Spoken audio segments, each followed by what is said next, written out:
আসসালামু আলাইকুম। আজকে বানিয়েছি মজাদার এগ সালাদ অর্থাৎ ডিমের সালাদ।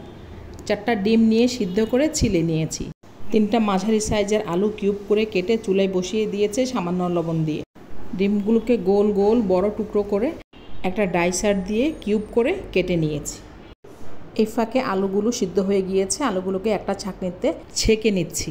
একটা মিক্সিং বোলে আলুগুলোকে ঢেলে নিচ্ছি। তারপর একটু ঠান্ডা করে কেটে রাখা ডিমগুলো দিয়ে দিচ্ছি।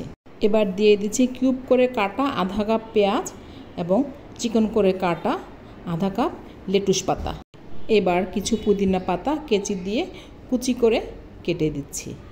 দিয়ে দিচ্ছি 3 টেবিল চামচের একটু বেশি মেয়োনেজ। এটা বাসায় বানানো সেদ্ধ ডিমের মেয়োনেজ। স্বাদ মতো লবণ দিয়ে দিচ্ছি। 1 চা চামচের কম দিয়ে দিচ্ছি ভাজা জিরার গুঁড়া, 1 চা চামচের কম গোলমরিচের গুঁড়া এবং 1 চা চামচ চিলি ফ্লেক্স।